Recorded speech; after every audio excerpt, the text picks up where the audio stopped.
Hare Krishna. Welcome everyone to the temple that never sleeps. We'll just keep the vibration going, which is our basic motto, whichever way one can. First, offer my obeisances to my spiritual master, His Divine Grace HG Bhaktivedanta Swami Prabhupada, and to all the devotees who are present here today.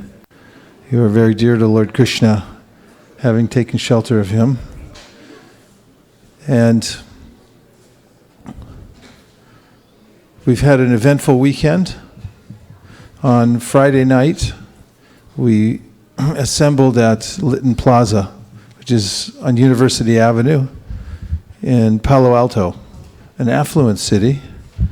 And we set up a mini festival that is a celebration of the process of Bhakti Yoga, and following the footsteps of Sri Chaitanya Mahaprabhu, we held a chanting session for several hours that was attended by around 3,000 people, several hundred at the site itself, and then several thousand more who joined us online.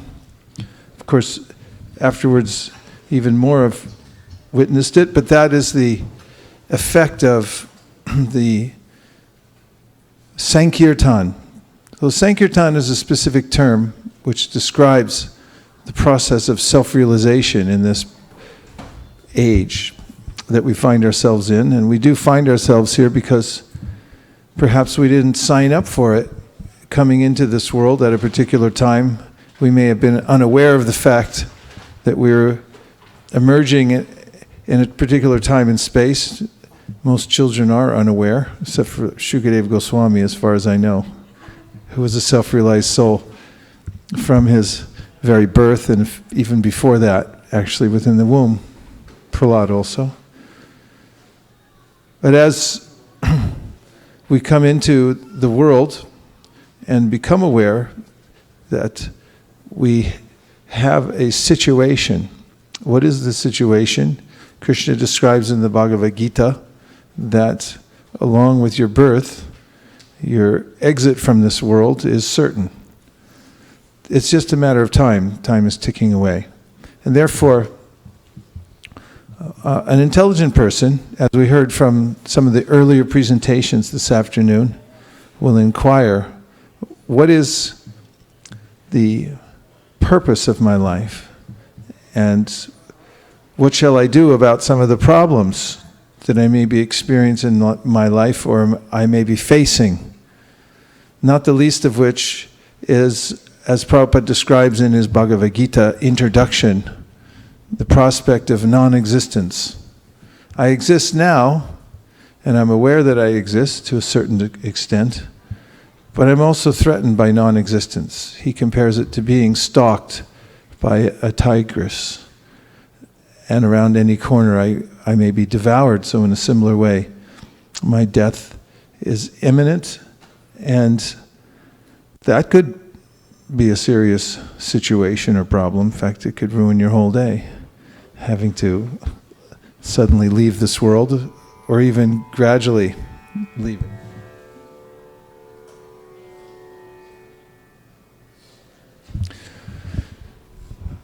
Fortunately,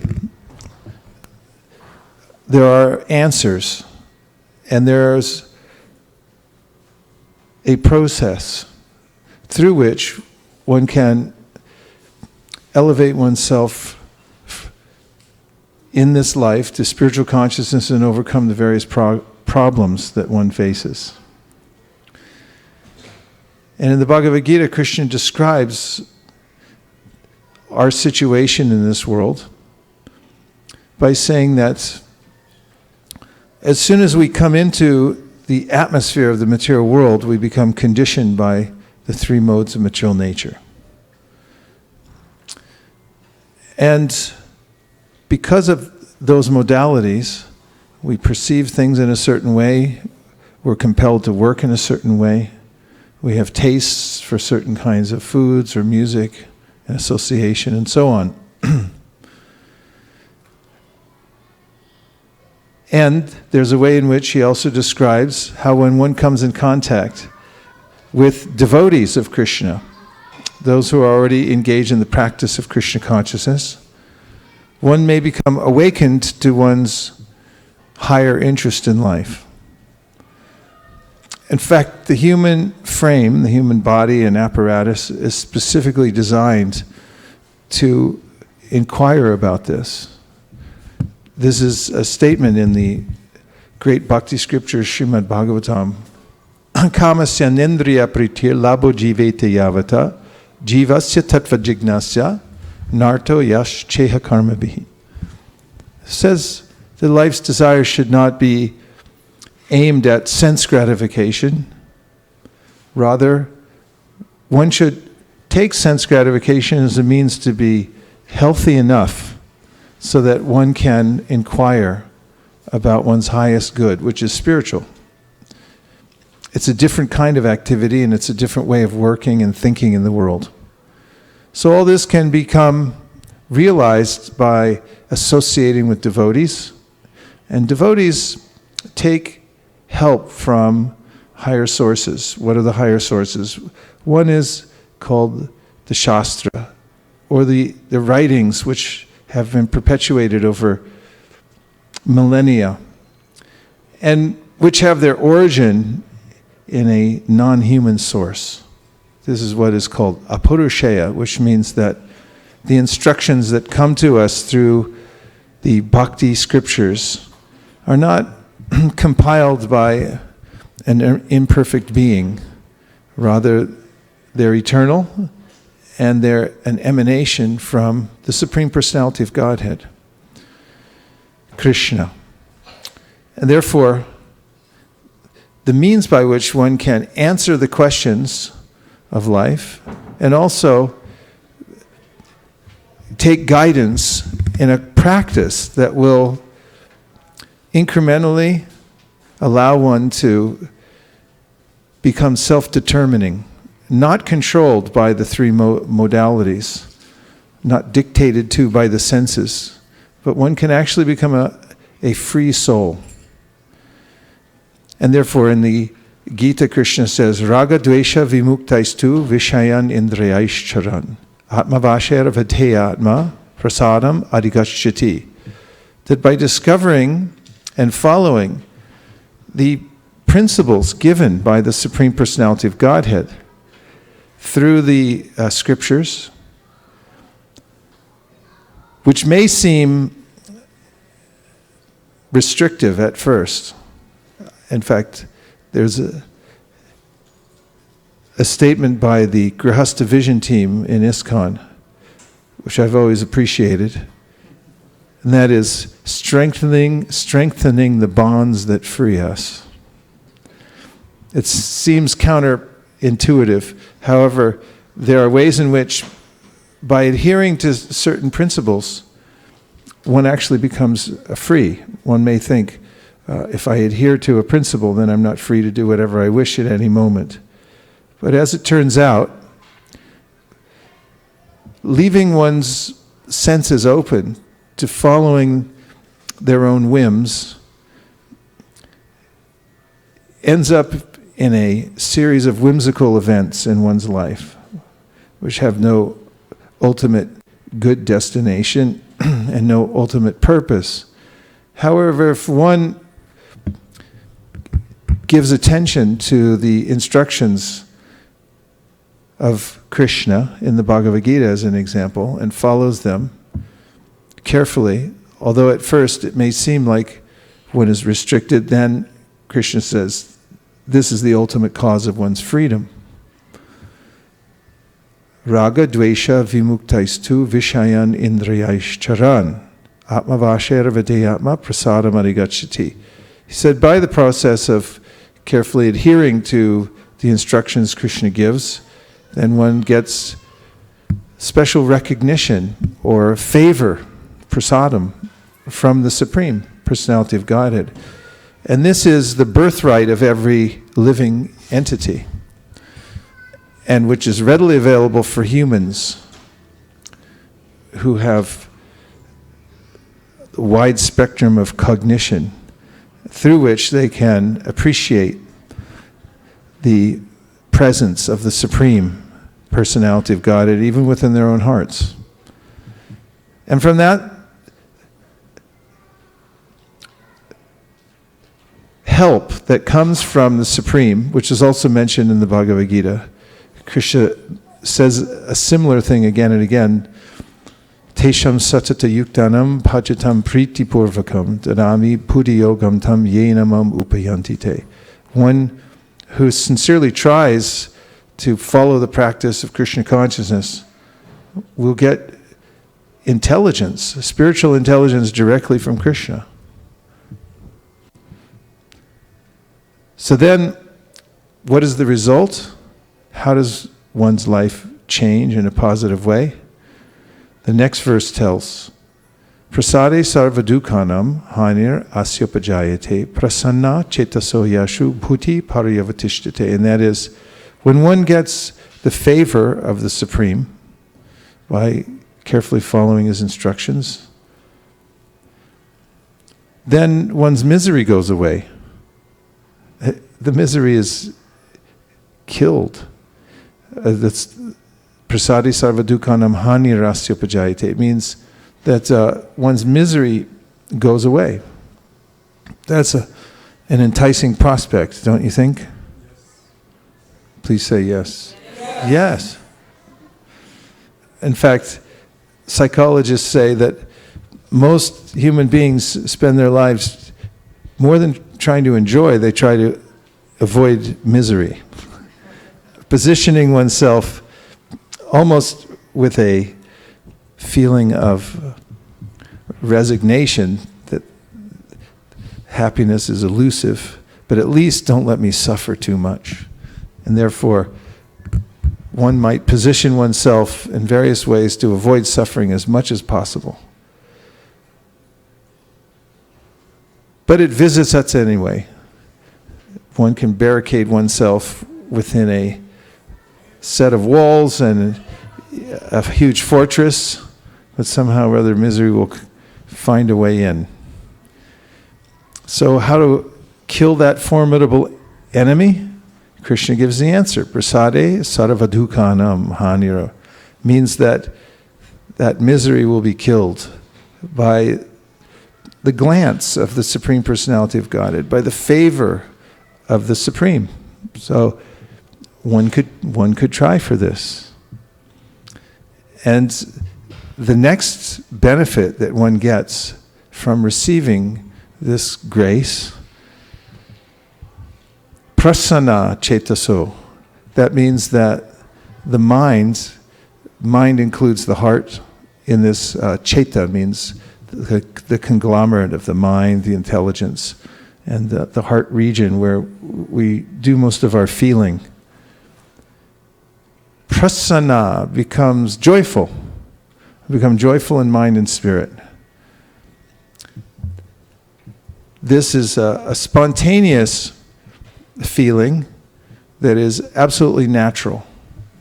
What is unnatural is moroseness, depression, and a sense of doom, which comes about by association with a contaminated mind, a speculative mind. But by getting connection with the Supreme through yoga, bhakti yoga, one feels happy. This is, in fact, the first symptom of advancement in spiritual life. And that is that one becomes joyful. And that doesn't sound like a bad thing, does it? No? In fact, Krishna gives a definition of the breakthrough experience, which is attained by continually serving in the process of bhakti. First of all, he says that if you continue the process of bhakti, then you will rise above the influences that cause you misery. Mamcha yo vyabhicharena bhakti yogena sevate sagunan samatityaitan brahma puyaya kalpate, which means that by continuing in the process, even though it takes some effort, one will gradually rise above the three modes of material nature and come to the level of Brahman, come to the spiritual level. And this is worth trying for, because within the realm of the material world, the three modes of material nature, and within the realm of my materially oriented mind, I may make adjustments, but I'm getting the same kinds of experiences again and again. I was walking in my neighborhood this morning and thinking about how there are various combinations and permutations of living spaces that people have. Last week I was in a place on the East Coast. I happened to be in a neighborhood where the houses are bigger than a Walmart. I mean, they're like as big as a hotel. In fact, some people use them like that. In fact, I stayed in one of them, and it was a hotel. I mean, it was that big and opulent inside, and all the trappings around it were pleasant. And then I was looking at the houses in other various neighborhoods and seeing that living entities like to sit in somewhere and live, a little roof over their houses, over their heads. But it's the same combination of wood and plaster, and you can put a few trees up, and there is a difference in quality of life according to one's environment, but it doesn't solve all the problems of life.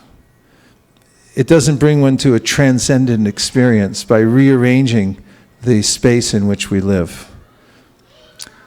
In and of itself, that will not complete our it will not make us feel complete. We'll still feel dissatisfied eventually. In fact, sociologists have said that after you earn $160,000 a year, everything else is superfluous. I mean, you can't really do anything that much with it except for look at it and have a sense that, well, maybe I'm wealthy. In other words, within the realm of the material world and the material mind, there's a finite number of experiences that one can have. And practically speaking, they're the same thing over and over again, but just repackaged in a different way. I mean, if you go to the Rite Aid and you want to buy some, I don't know, what do you want to buy? Dental floss. There'll be 6 different brands of dental floss. And then Rite Aid will have its own brand as well. 7 different name brands, and then there's a slightly cheap.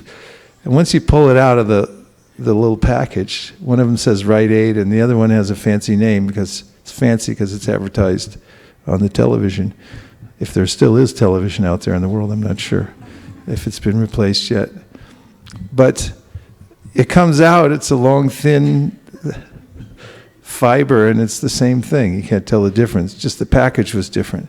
And Prahlad Maharaj said, when he was 5 years old, he was a great master of bhakti yoga and taught to his children, and also was recorded so that it could be passed on to the rest of the world. He said, regarding the experience in the material world, punascharvita charvananam. That means it's the same experience again and again, but you're just reconfiguring the elements. It's actually kind of a fake out. I think I'm going to get something more out of it because I've changed the color, the flavor slightly, and so on. But the experience is the same. In fact, the pleasure from eating is actually a physiological reaction to certain nerves. That this was explained to us when we were in Mayapur by Narhari Prabhu, who studied the science for some time. He said there are certain pleasure points in the body, that they're nerves that get stimulated. One of them is at the back of the throat, right at the top of the esophagus. You might notice if you're ever nervous or unhappy or anything like that, your body naturally wants to take stuff and put it in the mouth so it can drop down through the esophagus. I hate to be so graphic, but that's what I'm kind of doing, giving a close reading of what takes place in life. And then I feel some temporary satisfaction. Of course, later on when I look in the mirror and I gain 50 pounds, I feel some more discontent. And in this way, in the material world, whatever I do to enjoy comes out in another way that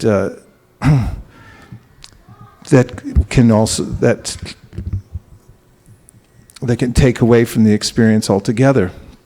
There's a price to pay. So, how to rise above that realm where I never find completion? That's described. Mam chayo vyabhicharena bhakti yogena sevate. The word seva is used. It means service. First, if one decides that there's a bigger cause, there's a cause bigger than my own little cause in life, I can't figure out what to do anyway, properly. I can make so many plans, but generally they don't go the way I thought.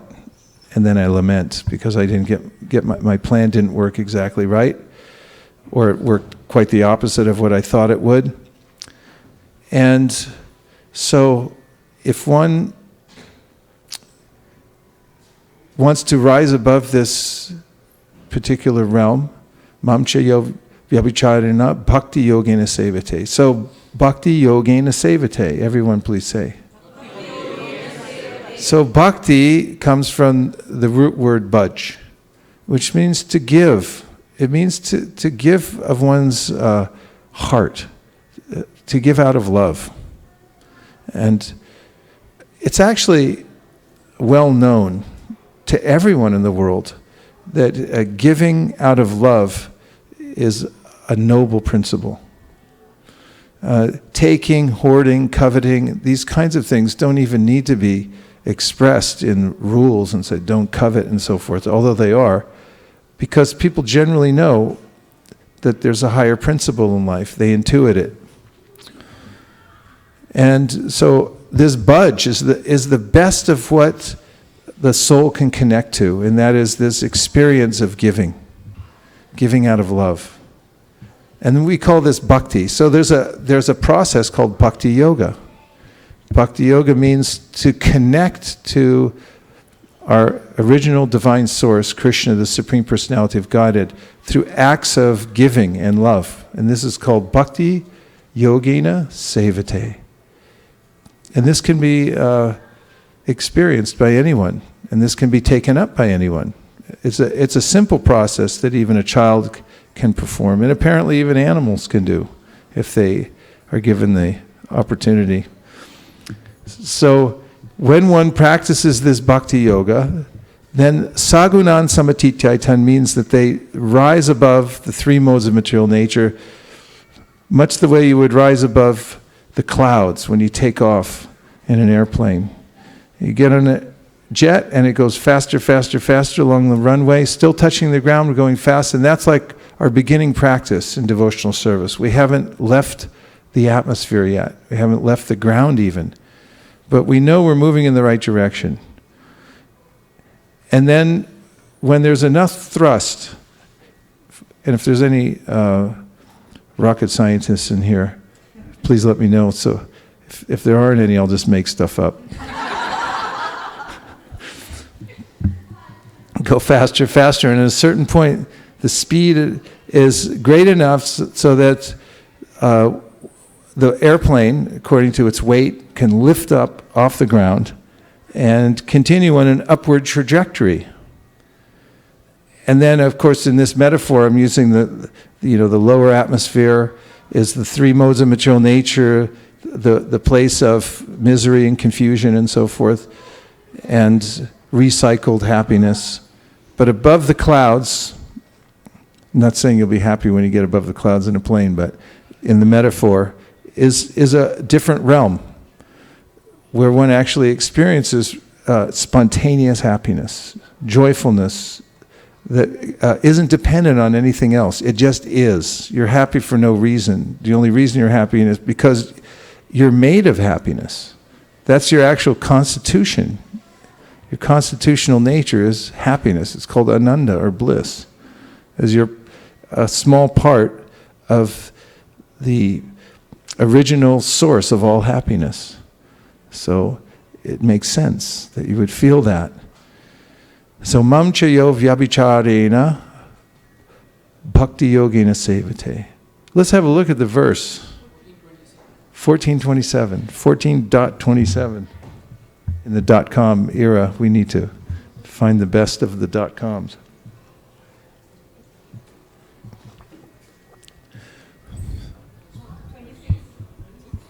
It's in the same neighborhood. It's a good neighborhood we're in right now. I mean, even if you land in the wrong neighborhood in the Bhagavad Gita, you're still okay. So this verse says, Mam, unto me, cha, ya, a person who, and keep moving it up because I'm a little inhibited by the sunlight, as you can tell. Avyabhicharena, without fail. So this is an interesting statement also. And this is true in any kind of discipline or practice, that if you can organize your practice in such a way that you don't give it up, you don't leave wide gaps in it, then it'll be very quickly successful. You don't have to do a large quantity of any practice, but if you have consistency, then you'll be successful. And then similarly in the practice of bhakti, when you have consistency, and this is what this means, avyabhicharena, you're consistent in the practice. Bhakti yogena sevate, by this rendering of service through bhakti, sa gunan. So sa means he. And who's he? It's all of you. Anyone who's practicing, the practitioner. So you're named in this. That is, if you have the impetus to try, and you would like to, actually try for unfailing bhakti, then you're the he, you're the saha. So then what happens? Sagunan samatitya. Everyone say samatitya. Yeah, atitya. This means that you to rise above something else. Just like there's a devotee named Vanchatita. So Vancha means desire, and Atita means more than you can desire. So Vanchatita means more than you can desire. So it's one of Krishna's names. His name is Vanchatita because he fulfills your desires more than you could expect. It's beyond what you could imagine, the way he fulfills your desire. So, sagunan samatitya etan. One rises above all these, and I like that he says etan, all these modes of nature. I mean, the whole thing. When I try to solve the problems down in this realm, there's always something left over. In one of the presentations earlier today, the devotees were pointing out that you solve one problem, and even if you solve your own problem, it creates a problem for somebody else. And this is the realm we live in. It's described in the Bhagavatam. Hastani sahastanam aparani chatushpadam palguni tatra mahatam jivo jivasya jivanam. That living entities who have a little more power than others feed themselves on the less powerful living entities. And it gives a description that some that have hands feed on those that don't have hands, and those that have legs can run after the ones that don't have legs, and so forth. It's actually all explained in the Nature Channel, if you watch that for a while. You see, he's like, boy, that was shocking. Bring in the kids, we can watch how one living entity eats another living entity. It's actually quite a brutal environment out there. Well organized, though, because every living entity has its particular food, but we subsist on others, and therefore it says, jivo jivasya jivanam. One living entity is food for another. It's a realm where one must live by exploitation. And when you exploit others, then you'll be exploited. This is the law of karma.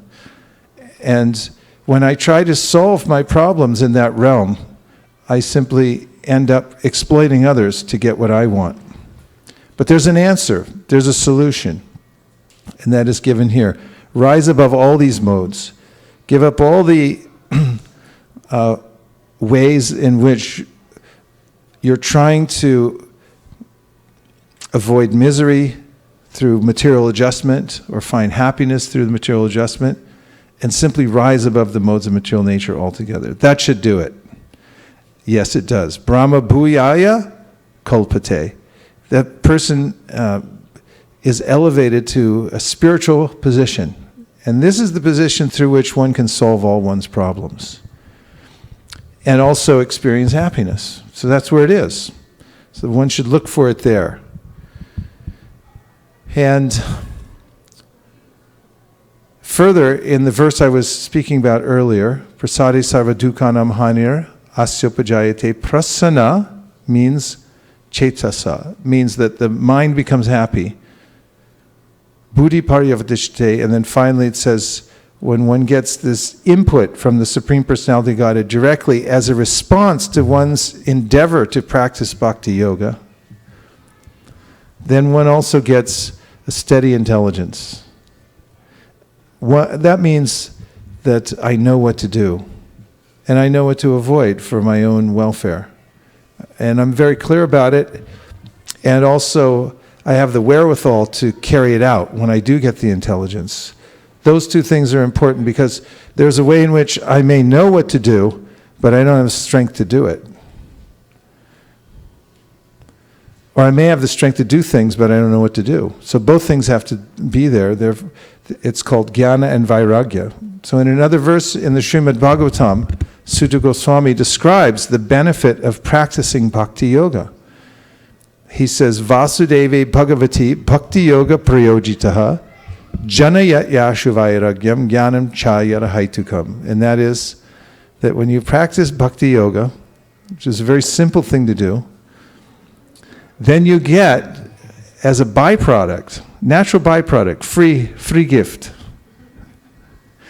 You get knowledge and you get detachment. And those, they have to come as a free gift because you can't buy them anywhere. I mean, it's not something you can purchase to get knowledge and detachment, but it comes free gift when you practice bhakti. As Navina Nirada Prabhu was pointing out when we were in Govardhan, he gave a class and he said when you engage in material activities, you really don't get anything ultimately. No free pen even, he said. They even don't give you a free pen. Sometimes if you go to the bank and you open an account, they'll give you a free pen. That's worth 100,000.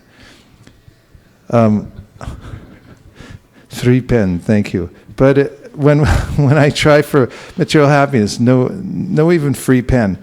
But so many invaluable free gifts come when one practices bhakti. Just these two that you can't buy anywhere. Even if you become a billionaire in Silicon Valley for no apparent reason, you just accidentally start a company that takes off. And people do this all the time. Say, I had no idea. I was sitting on a gold mine. It's just, I didn't know. As a lady invented some kind of, pantyhose for women, and it just took off into $1 billion business. And it's like, I don't know, I was just messing around, and it happened. So if that happens, this is an interesting turn of events. And one accidentally becomes a billionaire, suddenly, unexpectedly.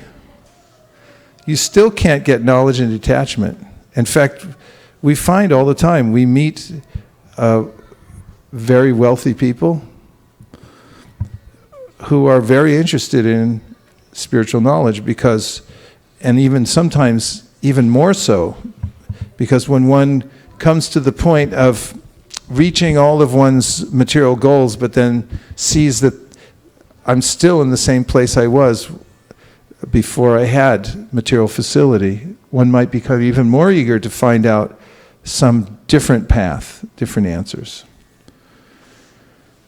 So knowledge and detachment come very quickly for one who practices bhakti, the system of bhakti yoga.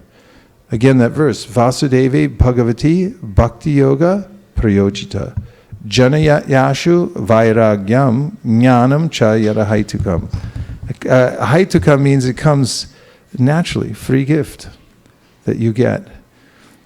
And when one has that, the Srimad Bhagavatam says, these two gifts that come as prasad from the Lord, they fortify one in the practice. So, Sutta goes on to say, Tachchadadhana munayo jnana vairagya yuktaya pashyantyatmani chatmanam bhaktya shuta grihitaya.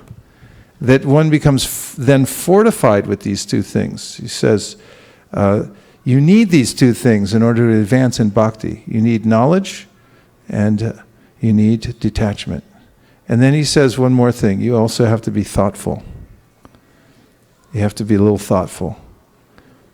Thoughtful people can get a lot more out of life and be less of a burden to others as well. That's why we call them thoughtful.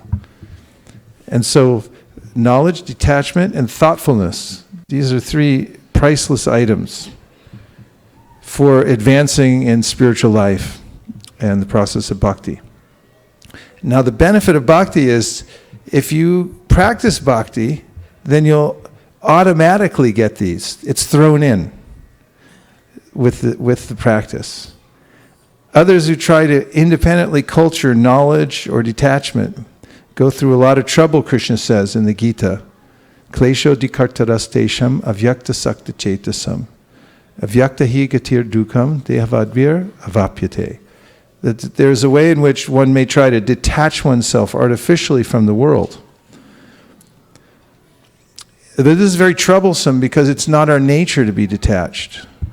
Does anybody here like to be renounced particularly?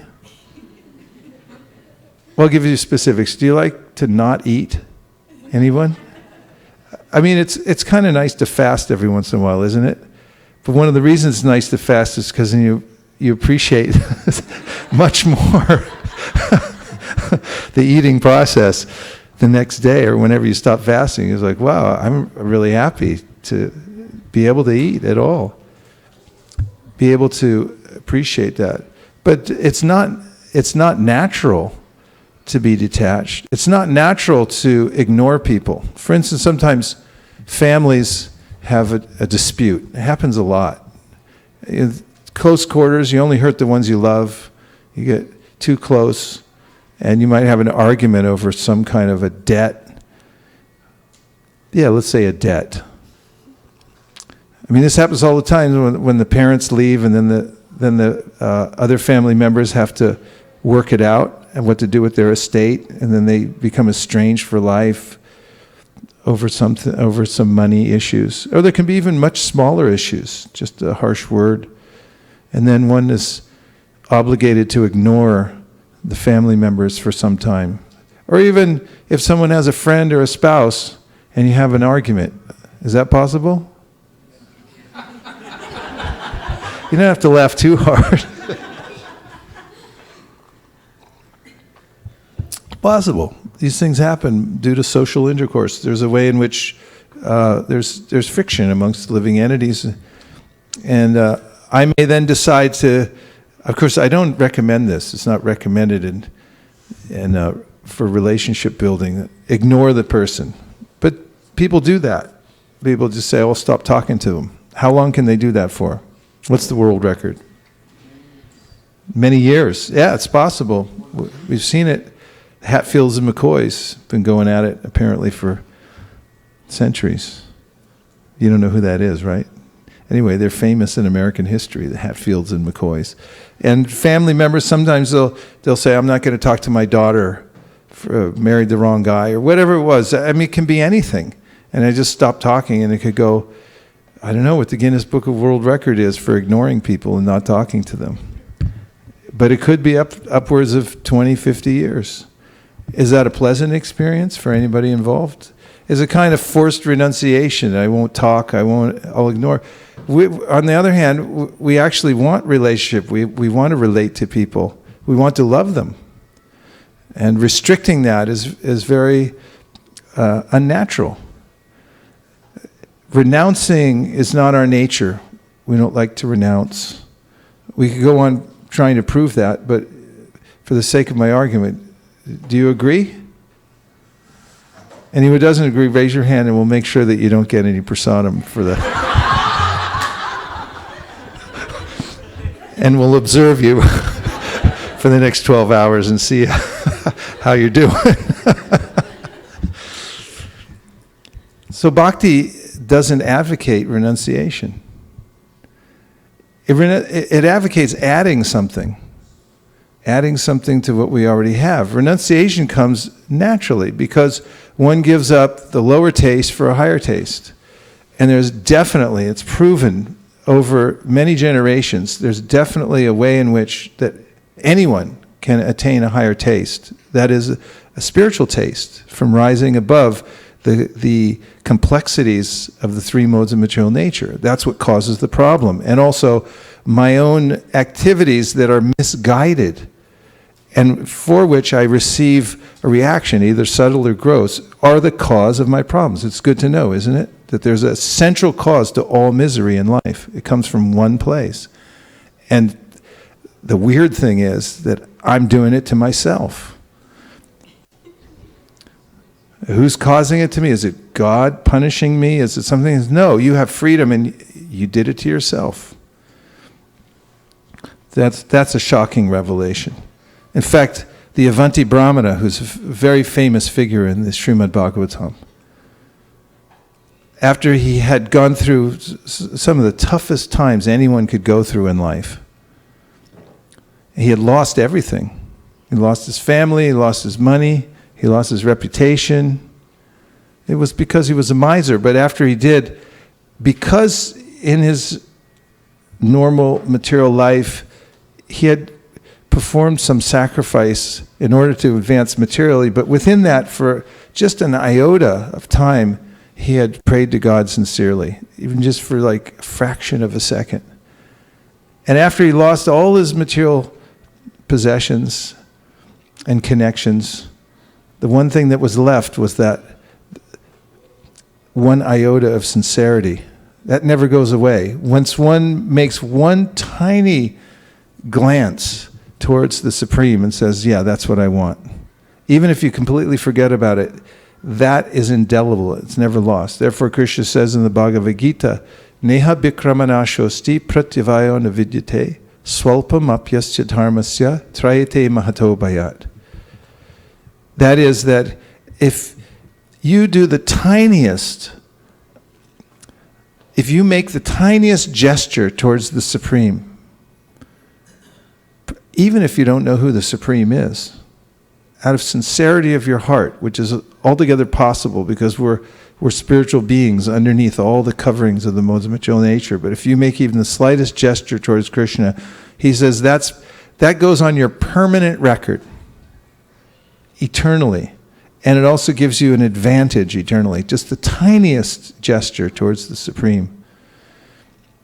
And so when he did that, and then got re-engaged in his material life, and then everything went south.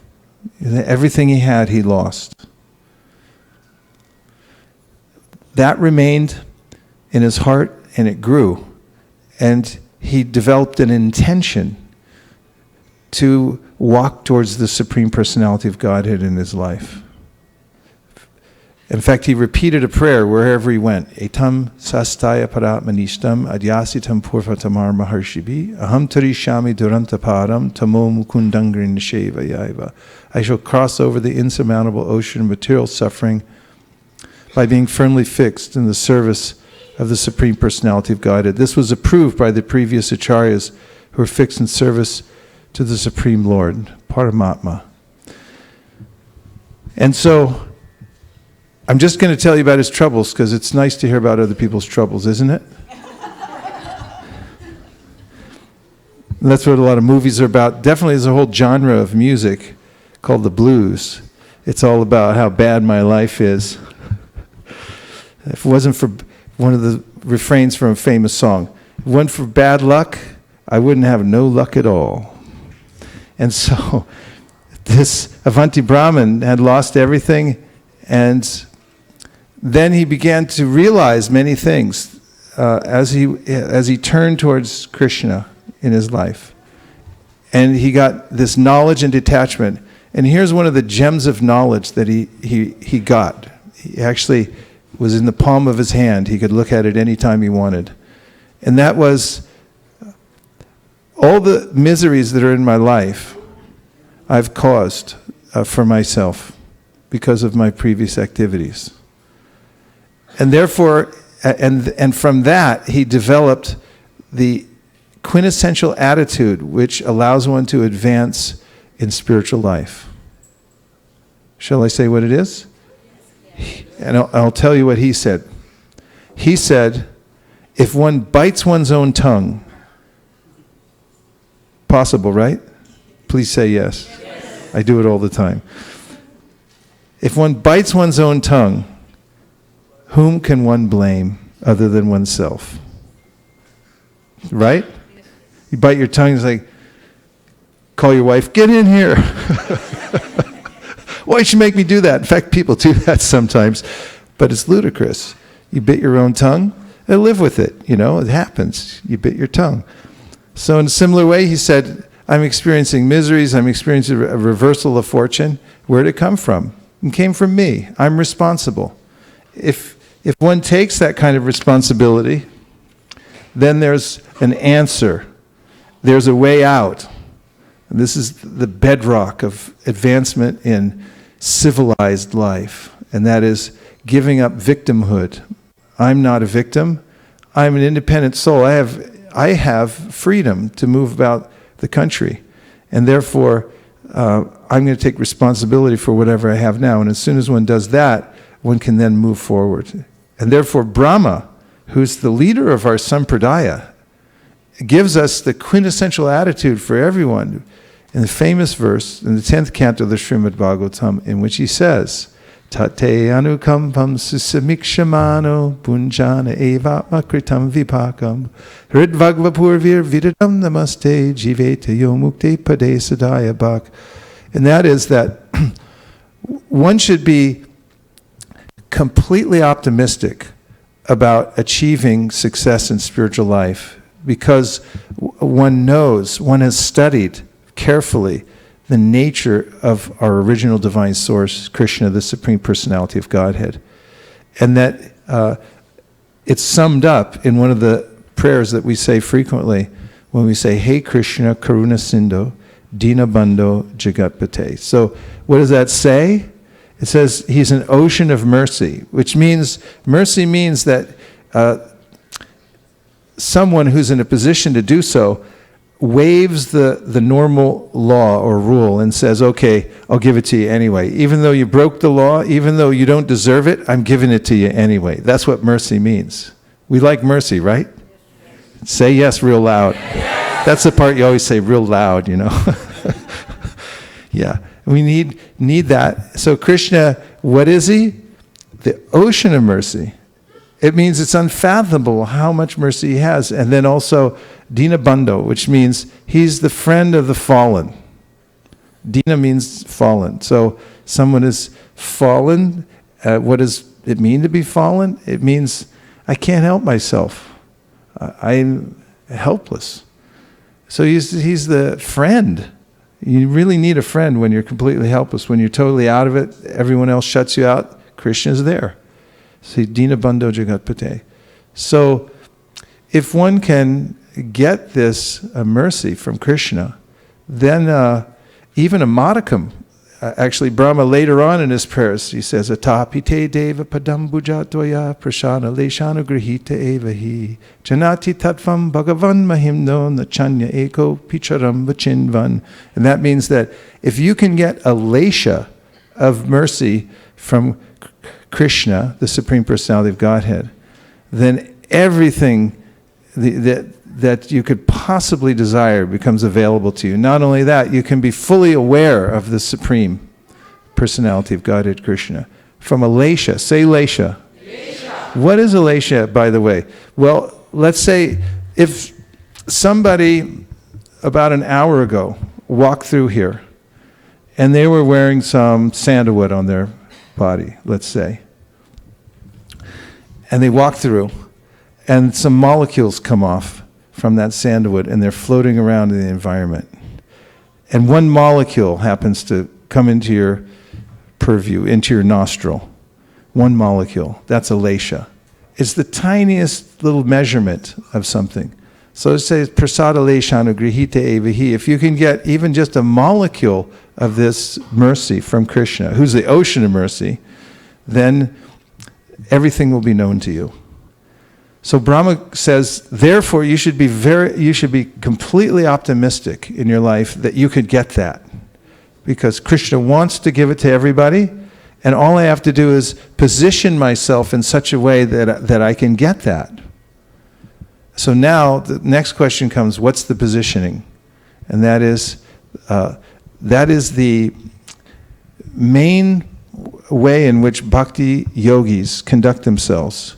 They position themselves in order to catch that mercy that comes down.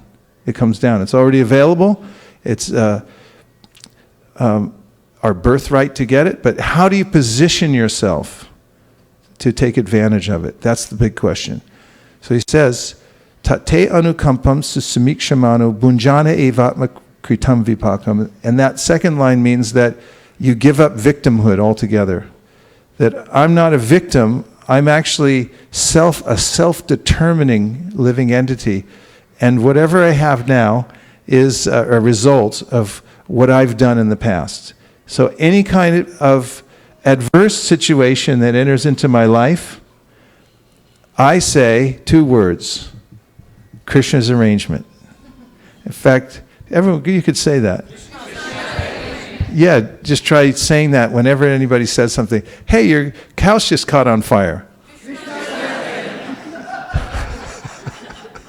If you can say that, Brahma said, joyfully, well, you don't have to be joyful, you just have to say it. If you can do that, he says, you're in the right position to take full advantage of Krishna's mercy. Full advantage of Krishna's mercy.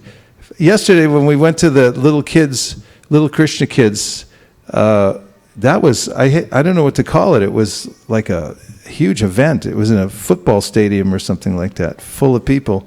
The little Krishna kids, what Bali Mardan and Ananda Vrindavan have developed over some time, they and their team, is amazing. Hundreds and hundreds of families and kids and everything like that in this. It wasn't football, it was a basketball stadium, but it was full of people. And on the way in there, there were tables with books, and there was one that had cookies in it, and they had little labels on them. So I looked at the cookies, and the label, it said Krishna's arrangement. Thought that was a good name for a cookie, because even if it goes bad, it's a bad cookie. This is really terrible. He's like, yeah, it's Krishna's arrangement. I said,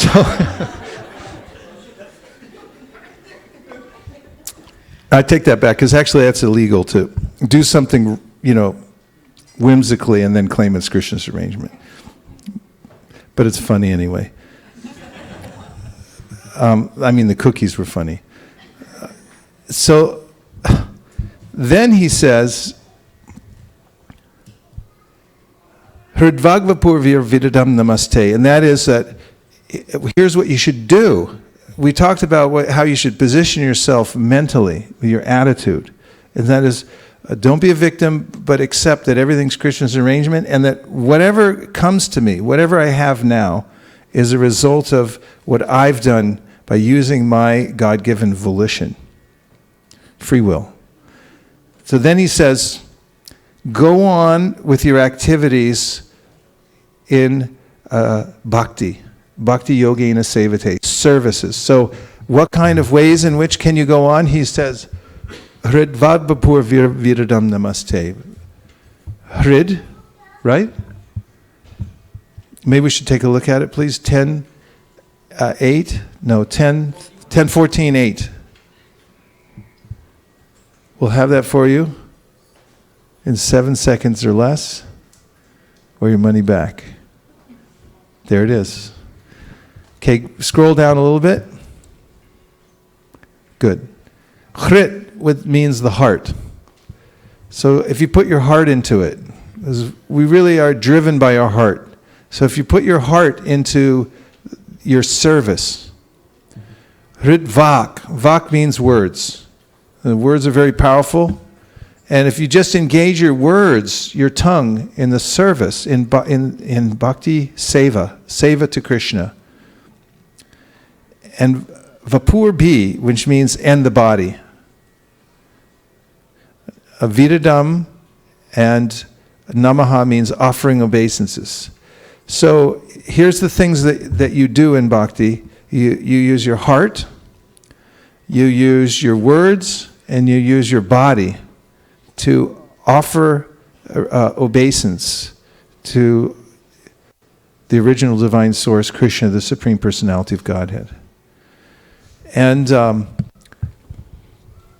just as a refresher, how would one use one's words as an act of a very high practice of yoga called bhakti practice, and how would you use your words to do that practice?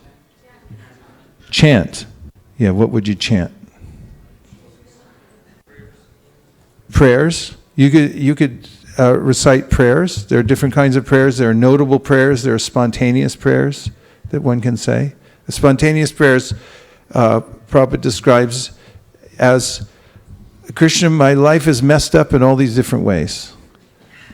I'm admitting it, he says. I'm admitting it to you. Who else are you going to tell? I mean, nobody else can really fix it for you. They'll say, oh, that's too bad, but I got to go. But Krishna's right there. And you can say, Krishna, I'm really messed up, and it's really, really a problem. I know it shouldn't be, but it is. And, could you just, help me or empower me in some way? This is a kind of prayer. It's very fulfilling. And then there's notable prayers that you can take right out of the scripture, and then you take them as your own. There's no plagiarism in spiritual life. If you go to university and you use somebody else's words, in fact, there's a formula. If you use a sentence and it has a certain percentage, it's over a certain percentage of usage of the same sentence they used, or the same paragraph, then it's a serious thing. You can be fired for that. But in spiritual life, you're free to plagiarize. You get these prayers and you just take them and it's like, make that your own. Just say it over and over again. So those kinds of prayers you can adopt. One that I got early on was from a book called the Sri Upanishad. And if you don't have this book in your house, you should feel a little bit worried right now. You get this book. Sri Upanishad is extremely important. And the last prayer in the book says, O my Lord, as powerful as fire, omnipotent one, now I offer you all obeisances and fall on the ground at your feet. Please lead me on the right path to reach you. And since you know all I've done in the past, please free me from the reactions to my past activities, so there will be no hindrance to my progress. This is a beautiful prayer. One can take that prayer. You can say it as much as you like, and from that, your heart will be engaged, and your words will be engaged in bhakti. So chanting and saying prayers. And if you repeat the names of Krishna, we did this the other night. We went down to the Lytton Plaza, and we just set up a festival down there. And the centerpiece of the festival was a group of devotees who come together to chant Krishna's names. And you'd think that, if people walked down the street and they heard you singing a song and you kept singing the same line over and over again, they'd think the record's broken, something's wrong. They think. But we're saying the same mantra again and again. It's 16 words, 32 syllables, but people can't leave. They're mesmerized by it because it's a transcendental mantra. And both the singers in happiness increases as they're sitting there. They can't stop smiling and feeling ecstasy. And then the people who come by to listen are feeling the same ecstasy. It's expanding. And they're both, the singers and the listeners are looking at each other, wondering and saying, what's happening here? How is this happening? But they feel it directly for themselves. Thank you very much. Sri Upanishad. Hi, I'm Vaisesika Das. I recommend Sri Upanishad. After a hard day at the office, I come home and read this book. This is our product placement. Yes, this book's available, apparently, and one can take a copy. You can take a copy and just give a donation. There's no minimum and no maximum either. So, Vak, it's very important, the words we speak. In fact, there are proceedings going on, political proceedings going on right now, where people are questioning whether a certain political official had said something to obstruct justice. And one of the big questions is, did he say it under, one of the big designations is if one says it under oath or not. If you say something under oath, you take an oath. You say, I promise to tell the truth. And then afterwards, you make a false statement under oath. It's very serious. Very serious. You can go to jail you lose your job, go to jail. You said it. It matters. It makes a huge difference.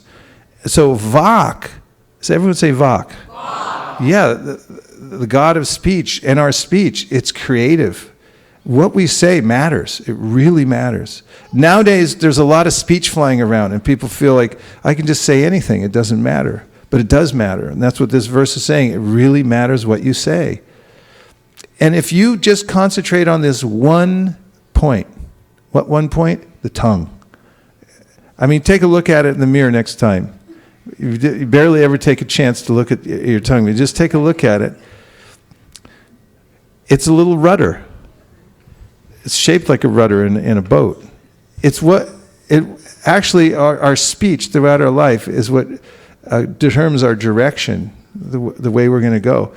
And the Padma Purana, one of the most important bhakti scriptures, gives this astounding statement, Atashu Krishna namadi na bhaved grahayam indriye sevan mukihi jivado swayameva spratyada, which takes us back to this idea of seva, right? We wanted to know what kind of service we can do in bhakti in order to rise above the modes of material nature. And here, this verse also uses the word seva, and here's the astounding part. Are you ready? If you don't want to be astounded, cover your ears. Okay. Yoga begins with the tongue. Jihva means the tongue. Adao means begins.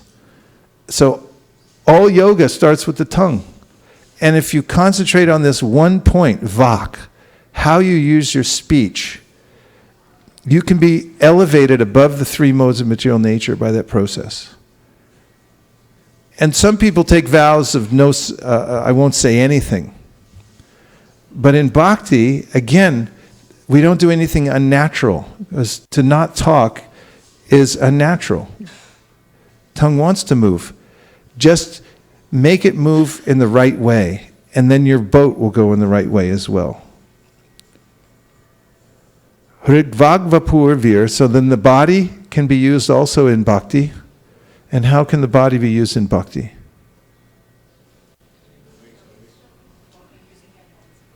You can use your hands, yes? To be more specific, here's a mantra I learned many years ago in St. Louis, Missouri. There was a restaurant there called Govinda's. It was a part of the temple, and the temple president was a very practical person. He would invite people, if they couldn't afford to buy a meal, then he had a sign on the wall, and then it said, if you want to eat here but you can't afford it, then we have a process called Shravanam Kirtanam, and the Shravanam Kirtanam means hearing and chanting. They're the two first processes of bhakti. And then he put Scrubbanam Mappanam. So if you want to help wash the dishes and do these kinds of things, and actually Shravanam Kirtanam Scrubbanam Mappanam, or Sweepanam Mappanam. Someone told me I had the mantra wrong. Sweepanam Mappanam, Scrubbanam Mappanam.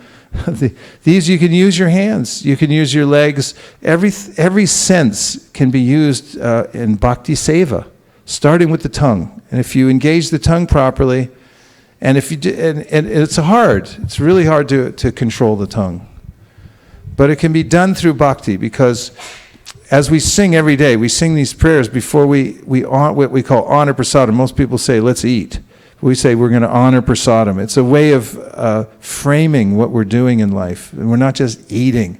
We're honoring prasadam. Prasadam is food that has been lovingly cooked and offered to God, and then we honor it as the remnants, and it's spiritual. It's the same vibration as the chanting. So we honor that food, and when we do that, we engage the tongue. And Bhaktivinoda Thakur wrote this prayer that we recite in these ISKCON temples all over the world, and that is that the tongue is the most voracious, look up voracious, and difficult to control. All the senses, he said, are networks of death, networks leading to death if you don't control them. They'll just drag you into the next life, which means you're going to die and take another rebirth in the material world. And he said, of all the senses, the tongue is the most voracious. And here's what voracious means, by the way. So voracious is an adjective, wanting or devouring great quantities of food, like he had a voracious appetite. The second meaning is having a very eager approach to an activity, his voracious reading of the literature. And the origin is middle of the 17th century, from the Latin vorare, which means to devour. Devour? Yeah. To devour. Devour. Yeah, devour. Yeah, to devour. That puts some imagery in one's mind, doesn't it? Devouring. So if you take prasadam, you can engage the tongue, which is the first process in bhakti. And then finally, he says, does Brahma, that anyone who lives like this, jiveta, means you organize your life, you live in this way. Ya mukti, anyone who, mukti pade, they put themselves in the position for liberation. And here's a very strong ending to this verse, daya bhak. This is practically a legal term, which means that you become an inheritor. And what do you inherit? You inherit the spiritual world. You'll inherit the kingdom of God, basically. And so that's what's required, that one develop this attitude and one go on in spite of any and all circumstances in one's life, engaging one's heart, and what else? Words and body in seva, and doing seva for Krishna. And if you do that throughout your life and you just run out the clock on the field, stay on the field, run out the clock, you'll inherit the kingdom of God. Therefore, Sridhar Swami, the ancient Bhagavatam commentator, when giving his opinion on this verse says, or his astute commentary, that is, the first duty of anyone engaged in bhakti is to simply keep one's practice alive. One way or another, you have to invent a way to keep yourself alive in Krishna consciousness. And Rupa Goswami echoes this, yena tena prakarena Krishna mana praveshayat. And that means that somehow or other, you invent a way to stay in the process of bhakti. And it's interesting, sometimes one may experience vacillations in one's practice. Possible? Yes. It's possible, right? So even when you're in the lowest ebb, the lowest of positions in your bhakti, and you think that I'm practically doing nothing, if somehow or other you can find even one tiny thread to cling onto to keep going, you'll be successful. You keep going. And that's the spirit of this verse. Somehow or other stay alive. You keep it going. Keep the vibration going. And that's what we started by mentioning it, that if you just keep the vibration going in your life somehow or other, then you'll advance in devotional service. Now I'd like to hear from you. We will take reflections, which means anything that you heard so far that's stuck with you, that seems like you could use it or pass it on to others, or if you have a question. Yes. And put a microphone over on this side too. Victoria's next. Yes. Hare Krishna Maharaj. It was a nice class. I like the point where you said Puna Punachar with Charunanam. It's the same thing in a different packaging. So that's something that stuck to me. Yeah, something to keep in mind. And there's an example that Prabhupada gives about a prisoner. The prisoner can have a choice of iron shackles, silver shackles, or gold shackles. Which do you think is best? Srivastava Prabhu said none of them. But there's a way in which I accept various circumstances in my life. Some of them be better and some of them be worse. But it's all a binding force. And so similarly, I may be conditioned by the lowest mode, tamas, which is called the abominable mode. It really turns things on their head. Or the mode of passion, which is the mode of intense activity, and no matter how much I get, it's not enough. And the mode of goodness, where I experience a modicum of wisdom, tranquility, peacefulness, and so forth, but I'm still attached to the experience of being in the material world and tasting that mode. All of them are binding forces. That's why they're called gunas, they're ropes. I'm tied by those things. So one has to rise above them all. Yes, Victoria. It's so nice to know that even a small gesture towards Krishna will be remembered always, even if one forgets it. Yeah, So- even a small gesture. She was remembering that we make towards Krishna, he never forgets. In fact, there's a beautiful verse that Sri Chaitanya Mahaprabhu taught to Sanatana Goswami. Sri Chaitanya Mahaprabhu appeared over 500 years ago. He is considered by the Gaudiya Vaishnavas to be the most recent incarnation of Krishna in the world, who came to show practically how to follow Krishna's instructions in the Bhagavad Gita. And he told Sanatana Goswami in his direct teachings that he gave him a verse, and that is, if someone even one time says that Krishna or Lord Ramachandra, I surrender unto you, then Ramachandra replies that if someone says it even one time and means it, from that day forward, I'll protect that person. I'll never forget it. One thing. And Vaitacharya found out that in the scriptures that if you offer Krishna Ganges water and some tulsi leaves, then he'll sell himself to you. I mean, bhakti is easy. A little sincerity and then Krishna becomes pleased. You had a point? Yes.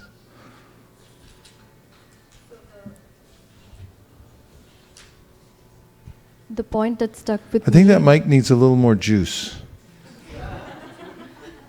Is it possible? Okay, try again. The point that stuck Yes. with me was we should not victimize ourselves. Yes. Victimology is an interesting science. Some people major in it. As a never taking responsibility for one's life. You can always blame it on somebody else. And then, of course, any self-help program will start with this idea, don't be a victim, otherwise you lose your power, you give it to somebody else. Understand that there's a way in which you're self-determining by your directing your surrender in the right direction. Thank you. 1, 2. Yeah, go ahead.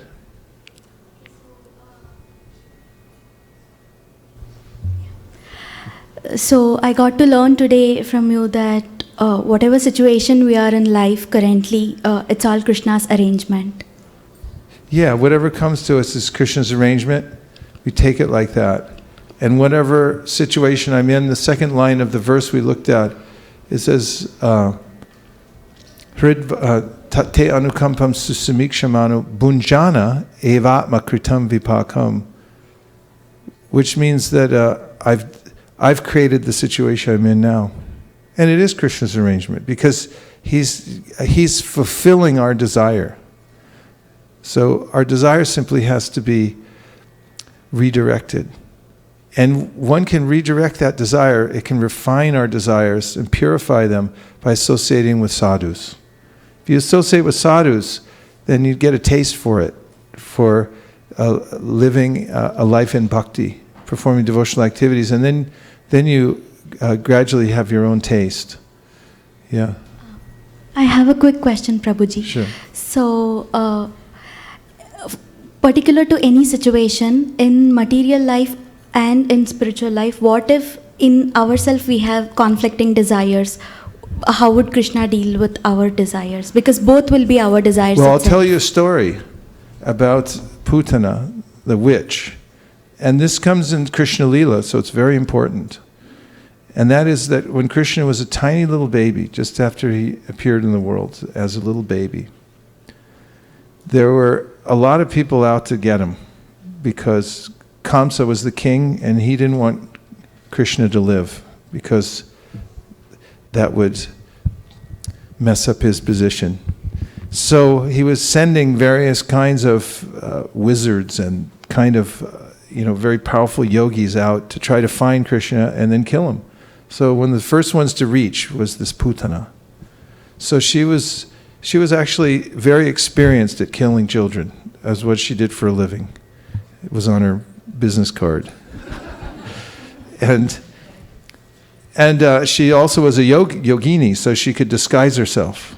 So the way she pulled it off was she disguised herself as one of the other women of Vraj in the village. She looked just like one of the village women, but she was extremely beautiful. And so she came into the house, and in the village, everyone passes the kids around. Everyone's a mother. They all take care. Even here at ISV, I see. It's like, hey, where'd you get the kid? We just pass him around. So she came in, and the men that were in the front room saw her. She was so beautiful. They were like, yeah, go ahead. And the women also had this feeling like, yeah, it's just one of us. So she bewildered them. So then Putana went in to where little baby Krishna was sleeping. And she didn't know. I mean, she could sense something that wasn't not right for her in this situation, but she couldn't know because Krishna has this potency by which he can cover himself. And so when she came in, she sensed something that, like, this is like a sword inside a sheath. You can't see the sword, but it's something going on here. And Krishna closed his eyes. And the acharyas say there's several reasons he did that. One, he didn't favor the idea of killing a woman, even though she was a demoness who came to kill him. And she picked up baby Krishna, and she had this diabolical scheme. The most nurturing of all activities, she turned into a deadly attempt to kill him. She put the worst kind of poison on her breast, nipple. And she picked up the little baby and said, here, nurse. And so Krishna took the nipple in his mouth. He sucked out the poison, which didn't affect him. Then he sucked out all the milk. Then he grabbed on hard and he started sucking out her life. And she couldn't get him off. And she was screaming. And then she assumed this gigantic form, her original form, 8 miles long, came crashing to the ground of Vraj, smashed an entire orchard of trees, which, by the way, belonged to Kamsa, the evil king. And he, like perfect landing, smashed all his trees. Nothing else was harmed, nobody else was harmed, just the trees. That's how Krishna arranges things. And then little baby Krishna was crawling just very merrily on the huge form of this Putana. And all the residents of Vrindavan came running to see what had happened and so forth. And this story is very important because Uddhava was one of the greatest devotees of Krishna and teaches everyone bhakti. Krishna actually personally taught him the intricacies of bhakti so he could teach it to the rest of the world. And so Uddhava says, and this comes in the second canto of the Bhagavatam, Aho Bhakiyam Stanakalakutam. He said, oh, this Krishna is so wonderful. Aho Bhakiyam Stanakalakutam. That this demoness came to kill him with deadly poison. But he accepted the part where she came as a nursemaid. And he just forgot about the other part where she tried to kill him with deadly poison. He said, who would take shelter of anybody else except Krishna? After hearing this, who would take shelter of anybody else except Krishna? Because as Prabhupada writes in his purport, he takes out of the good and the bad, he takes the good and forgets the bad. And he takes the good part, even if it's minuscule. So Bhaktisiddhanta Saraswati Thakur points out, if you have mixed devotion, he said, well, that means you have some pure devotion, because what is a mixture anyway? And the Bhagavatam is very encouraging in that way also, which says, akama sarvakamo va moksha kama udarati tivrena bhakti yogena yajeta purusham param. And that is that, okay, if you have all material desires right now, or if you have no material desires, or if you just want liberation, you should approach Krishna, because he can purify everything and bring you to the highest position. So it's natural to have a mixture of desires within one's heart. It's unavoidable practically. There are only very few rare souls who appear in this world without being touched by this mixture of material and spiritual desires, some more than others.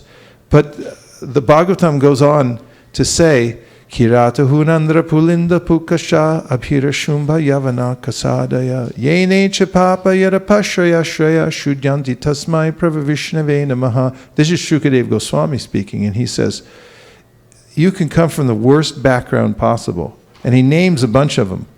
He puts them in by name.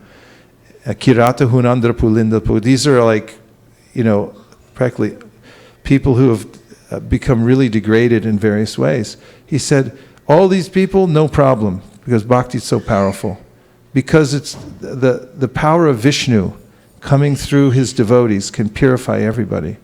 So you should expect it and then go on with the process and diligently employ the system of bhakti yoga in your life, and then the purification will come. There's a lot more to be said about that. I mean, there are volumes of books written about your question, to answer your question, one of which is available now. It's by Raghunath Das Goswami.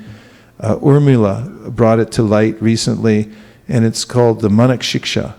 And in it, it describes the various ways in which one may be affected by desires and unwanted influences, and how one can get out of those to come to the pure state of bhakti. Is everyone all right? You need more air? Can we who can arrange more air? What? Ramananda Sakar Prabhu? He has a connection with Vayu. Vayu is the god of air and wind. What's that? He said it'll cost you. No, I couldn't hear what you said.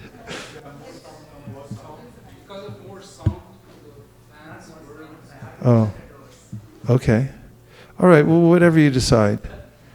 But I have a feeling that the more air we get, the more brain capacity we'll have.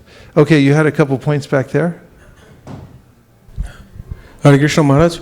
So in the class you were telling about that, the renunciation and knowledge, it comes along with the practice of bhakti.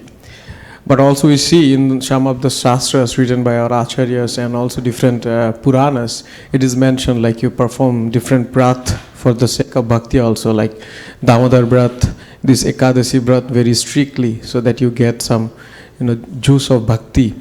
And also we see in Srimad Bhagavad Gita 17th chapter that like austerity in terms of goodness, passion and ignorance, but there is not much detail about austerity in terms of pure mode of bhakti, or beyond the mode of this material nature. So how can we understand that austerity is what we are doing, or tapas we are doing, it's actually bringing bhakti, not something external, in context of the teachings of our acharyas? Yeah, well, context is important, because actually we perform activities that are pleasing to Krishna, and in that context, they may appear to be austere, because we're doing what Krishna likes rather than what I like. And austerity means to delay gratification. So it just takes a little practice to delay gratification when one's engaging in the activities of bhakti. But actually, the response from Krishna is so immediate, and the process is so joyful anyway, that it hardly seems like austerity at all. If one is holding one's senses back just for the sake of trying to hold them back and not for pleasing Krishna, that's when the real austerity begins. Real austerity means the real trouble and sense of despair and the feeling that one's holding oneself back. But all these activities that you mentioned, like performing the Damodar Vrat, actually if you read the Damodar, the Kartik Mahatmya, you'll find pages and pages glorifying offering a lamp to Krishna. Is that very difficult? Is it? Not so, but it could be a little bit of an inconvenience, because you might do it 3 days and think, oh, well now, the fights are on the 4th day, so I'd rather watch the fights, right? I mean, there could be so many other things that one has to do rather than go to the temple and offer a lamp to Krishna. 30 days is a long time to make a vow for something. And so, say on the 4th day, friends come over and say, let's watch the fights. And you say, I can't, I got to go offer a lamp. That's austerity for the sake of Krishna, but it's very nice activity. It's not that you're left hanging there, it's just sitting in a closet with your eyes closed and thinking, I wish I was watching the fights. But you're actually, you go into the atmosphere of the temple, and it's very beautiful, and the offering the lamp is very fulfilling when you see Krishna there, and the music and the song. So it's not really very austere. The 6 Goswamis of Vrindavan were noted for austerity. They were showing a very special example, actually, because they came from very aristocratic backgrounds. And it's one of the ways in which Chaitanya Mahaprabhu chose to display to the world the power of bhakti, that by performing these devotional activities, one no longer cares for the senses in various ways, because you have a higher taste. And so, as you know, the quintessential verse in the Bhagavad Gita is Vishaya vinivartante niraharasya dehina rasavarjam rasopyasya param drishva nivartate, which means that when you get a higher taste, the lower things go away automatically. So there's a modicum of austerity or regulations in bhakti, but the main point is yena tena prakarena. Yena tena means whatever way, any way you can. What is it? Anyway, yena tena. Everyone say yena tena. Yena tena prakarena. Somehow or other, remember Krishna. So put yourself in that position, and if you do that, that's the main austerity, for bhakti. And those who have a taste for it, they like to do certain kinds of austerities because it gives them more time to do devotional service. Like there are certain times of the day that are better for bhakti than others. What's the time of day that's best? Brahma Muhurta. Actually, it's a little austere to wake up in the morning. I notice that because whenever I go walking in my neighborhood early in the morning, there's nobody there, especially on Sunday. I mean, it could go really late and people are coming out getting a newspaper at like 11 in the morning or something like that. And people like to sleep in or they get used to it. But devotees actually get a taste for waking up early because they know there's free nectar floating through the air during Brahma Muhurta. So you just get a little bowl and they get up early in the morning, they set it out there. It's like, it's free. Why would you come later when you got to pay a big price for it? So it seems like an austerity to wake up early, but for devotees, they're actually getting free stuff. Everyone likes free stuff, right? Free goods, yes? Not very much, just a little. Free stuff? Yeah, free stuff available in bhakti. So the real austerity is not really felt by the devotee. It's just such a joyful process. And actually, Rupa Goswami says in his Bhakti Rasamrita Sindhu that those who try to do these cutting-edge austerities, they can actually make their hearts hard. Bhakti's meant to make the heart soft. It's not meant, heavy austerities that gyanis do, restricting their senses and stuff, it gives them an edge.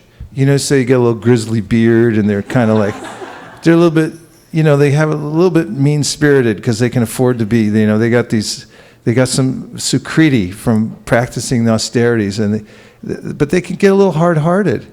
But bhakti's not meant to become hard-hearted. In the beginning, little austerity to get some distance from the normal stupid activities in the material world. Absolutely stupid activities.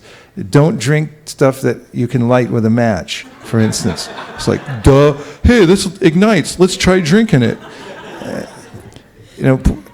Things like that are just like, this is some basic common sense. They're not really even austerities. They're just a common sense, civilized human intelligence. But, austerities for the sake of austerities can make the heart. So we just find out what Krishna wants. And if you do that, for instance, Krishna wants, teach Bhagavad Gita. So if you arrange your life so you can teach Bhagavad Gita to all your neighbors, it's an austerity because you got to invite them over. And they'll come in your house and look around and you got to clean everything. That's an austerity too, but you're doing it for a higher cause. Hare Krishna. Yes, 1, 2. Hare Krishna Maharaj, thank you for a wonderful class. I was just, that comment about Tatenu Kampan and the victimhood. So I was thinking that how there's a sense of entitlement that every moment, either you want a victory or you want to be a victim. So either I should get success or I didn't get. So it's the vacillation from one point to another, but it's the same ahankar. Either it is like a blown up balloon or the balloon which has been pricked, but you feel it. So I was thinking this is so important that entitlement should go away in any sense, and it's moment by moment practice, because it could be in terms of respect, it could be in terms of interaction, it could be any, and it's such a dynamic activity. So thank you for reminding us. Nice point. Krishna helps us to redefine what success is in the Bhagavad Gita. He says, if you go on steadily doing your practice of bhakti, do your duty, no matter what else happens, doesn't matter so much. You're successful if you just stay in the game. He says, one who goes on with the practice and doesn't consider victory or defeat, what the result is coming, that person is successful. We can redefine success in any minute, and the best way to define it is according to Krishna's parameters. And if you do that, then you won't be tipped over by this idea of achievement, success. You'll know what it is. Thank you very much. Yes, 1, 2. At the start of lecture, you mentioned about apurishaya, like the non-material knowledge. So I was contemplating on that point, that to get out of this material world, we need something higher and get connected to it on regular basis.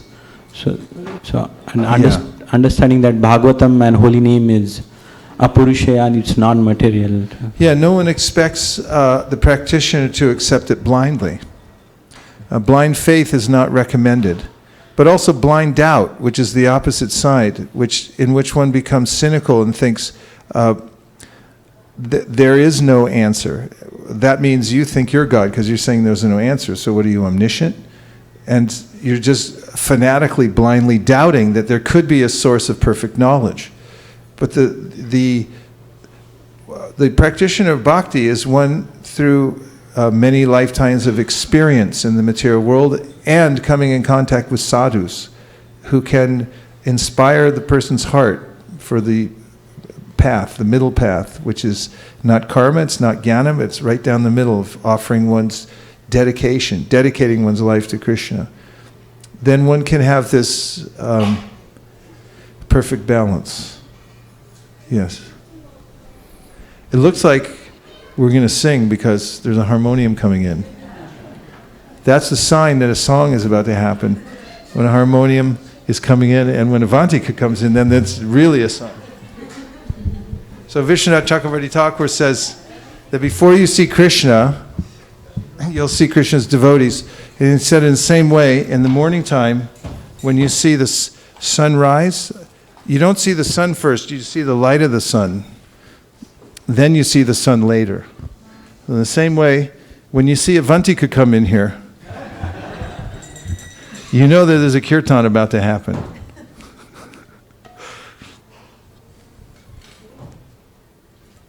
What do you got? All right.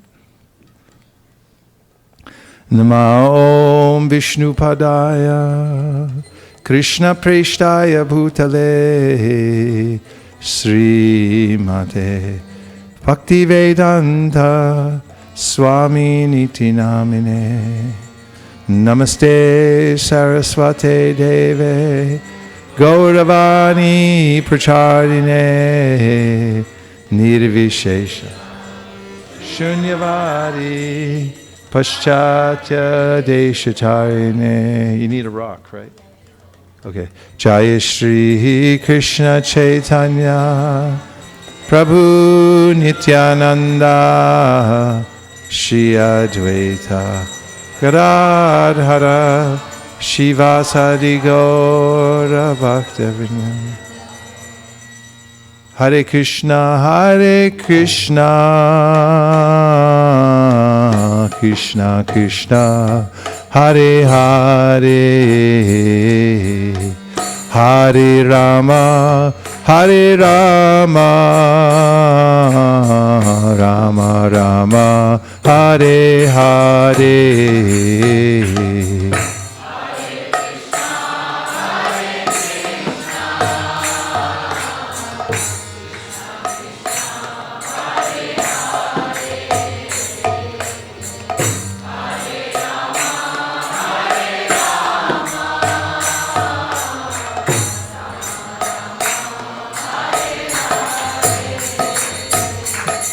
Hare Krishna, Krishna Krishna, Hare Hare, Hare Rama, Rama Rama, Hare Hare.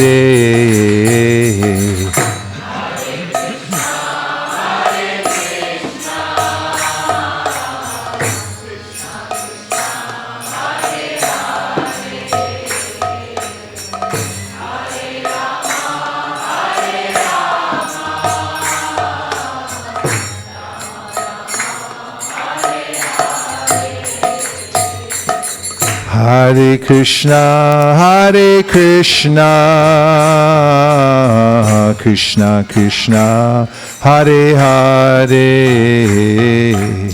Hare Rama,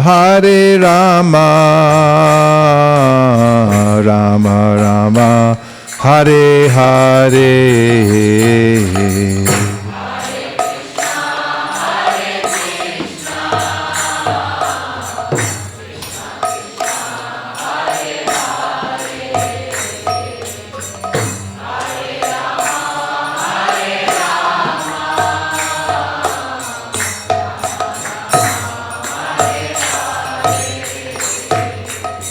Hare Krishna, Krishna Krishna, Hare Hare, Hare Rama, Rama Rama, Hare Hare.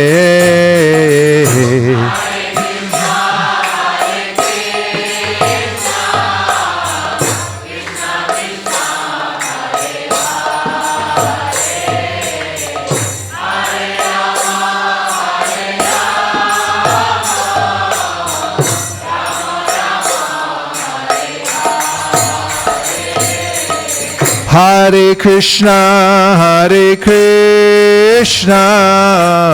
Krishna Krishna, Hare Hare, Hare Rama, Rama Rama, Hare Hare.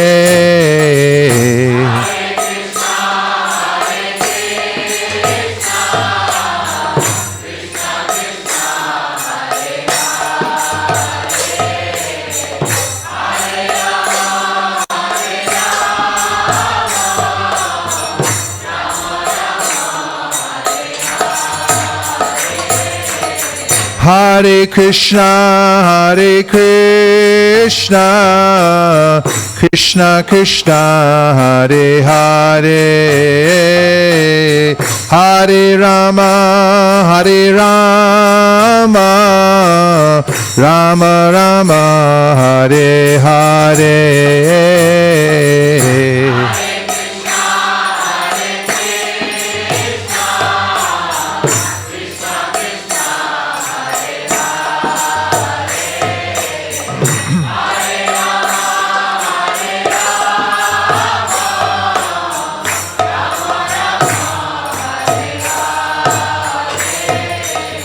Hare Krishna, Krishna Krishna, Hare Hare, Hare Rama, Rama Rama, Hare Hare.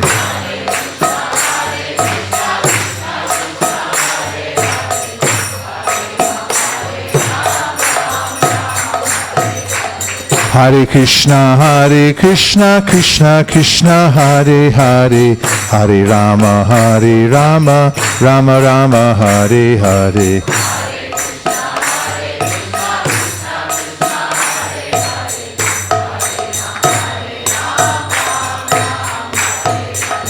Hare Krishna, Krishna Hare Hare, Hare Rama, Rama Rama, Hare Hare.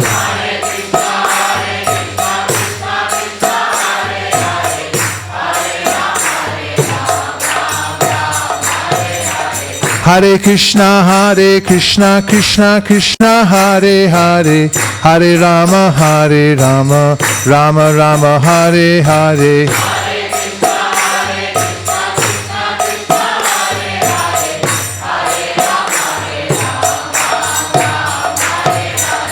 Hare Krishna, Krishna Hare Hare, Hare Rama, Rama Rama, Hare Hare.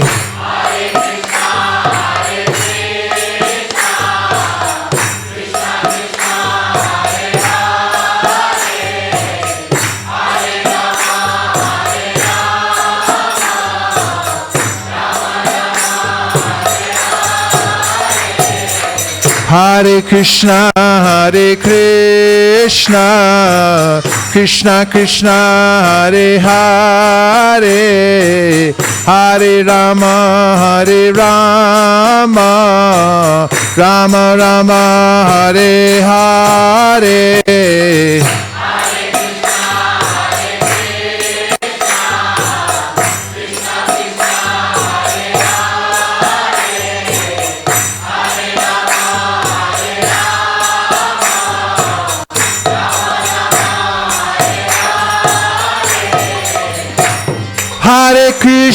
Hare Krishna, Krishna Hare Hare, Hare Rama, Rama Rama, Hare Hare.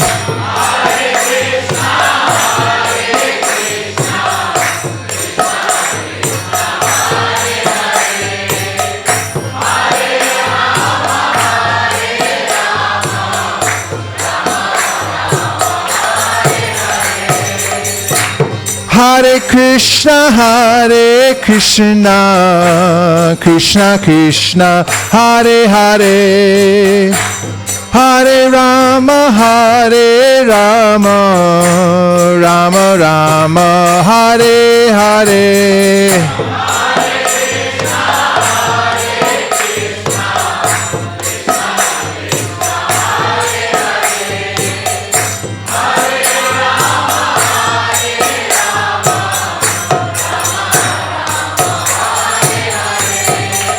Hare Krishna, Hare Krishna, Krishna Krishna, Hare Hare.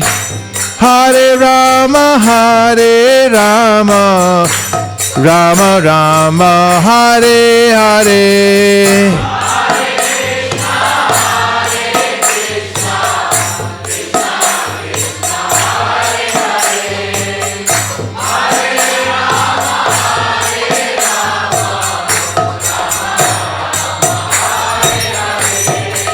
Hare Krishna, Hare Krishna, Krishna Krishna, Hare Hare. Hare Rama, Hare Rama, Rama Rama, Hare Hare.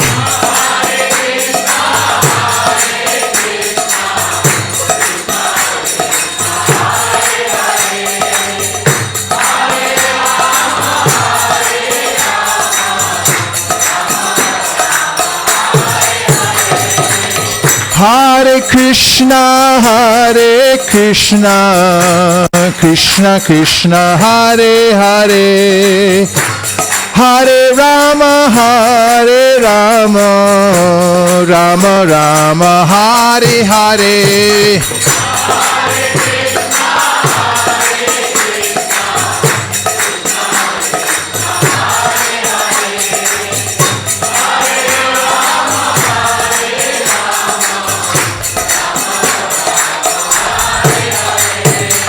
Hare Krishna, Hare Krishna, Krishna Krishna, Hare Hare.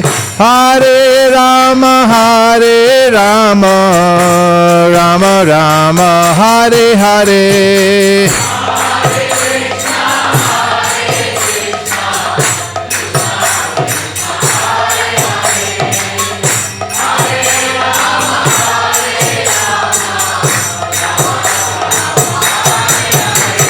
Hare Krishna, Hare Krishna, Krishna Krishna, Hare Hare. Hare Rama, Hare Rama, Rama Rama, Hare Hare.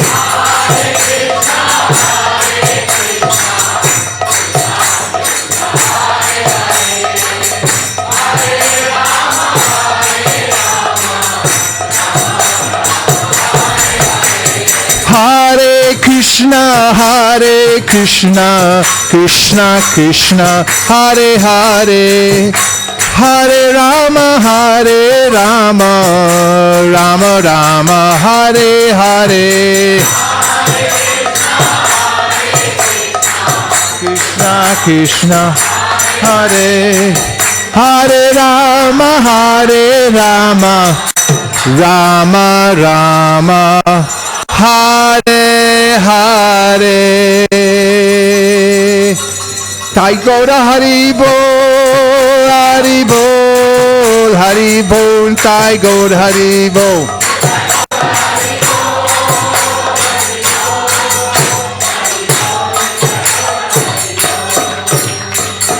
Thai Gaura Premanande.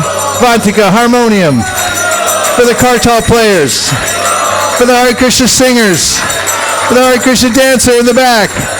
Go Premanande. Nitai Gaura Hari Bol, Hari Bol, Hari Bol, Nitai Gaura Hari Bol.